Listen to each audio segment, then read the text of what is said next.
एक और जहां दुनिया भर में भारतीय संसद के विशाल रूप की चर्चा हो रही है, वहीं पड़ोसी देश पाकिस्तान इसे देखकर डर गया है।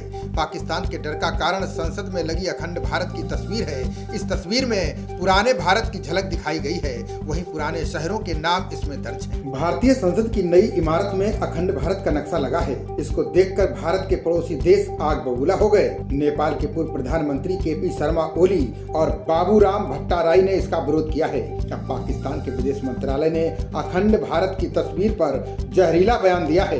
पाकिस्तान के विदेश मंत्रालय की प्रवक्ता मुमताज जहरा बलोच ने कहा कि भारतीय संसद की नई इमारत में लगाए गए प्राचीन भारत के भित्ति चित्र में पाकिस्तान और अन्य पड़ोसी देशों के इलाके को भी दिखाया गया है। उन्होंने कहा कि पाकिस्तान अखंड भारत के विचार से बहुत चिंतित और स्तब्ध है। बता दें कि अखंड भारत की तस्वीर में पेशावर से लेकर तक्षशिला तक का जिक्र है। यही नहीं, इस नक्शे में पुराने शहरों के नाम भी दर्शाए गए हैं। जैसे पेशावर को पुरुषपुर लिखा गया है।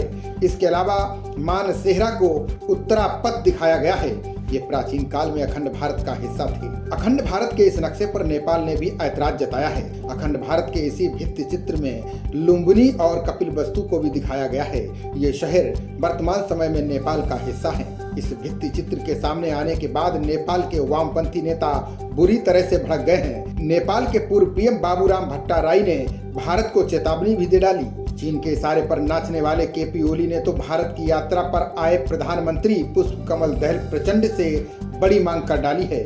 उन्होंने कहा कि इस मुद्दे को भारतीय नेतृत्व के समक्ष नेपाल के प्रधानमंत्री को उठाना चाहिए। वहीं दूसरी ओर पाकिस्तानी विदेश मंत्रालय ने कहा कि भारत के कई केंद्रीय मंत्री इस भित्ति चित्र को अखंड भारत से जोड़ रहे हैं। बलोच ने कहा कि अखंड भारत का दावा विस्तारवादी मानसिकता का दिखावा है।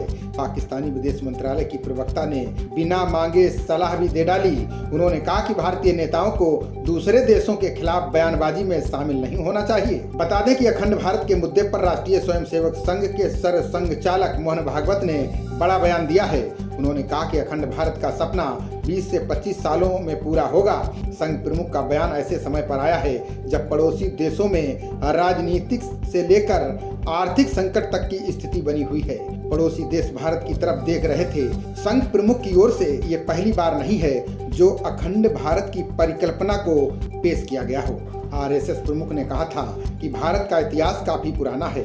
आर्यों के देश के रूप में माने जाने वाले भारत पर 2500 वर्षों में कई आक्रमण हुए हैं। इन आक्रमणों से भारतवर्ष से पाकिस्तान, बांग्लादेश, नेपाल, भूटान, तिब्बत, श्रीलंका, म्यांमार जैसे देश पैदा हुए। इसके अलावा Afghanistan, Iran, Tajikistan, Burma, Indonesia, Balochistan को अलग किया गया। मलेशिया, फिलीपींस, थाईलैंड, दक्षिण वियतनाम, कंबोडिया आदि भी अखंड भारत के अंग रहे थे। वे भी समय के कालखंड में इससे अलग होते गए। खबरों का सिलसिला जारी रहेगा। देखते रहिए जनप्रवाद। नमस्कार।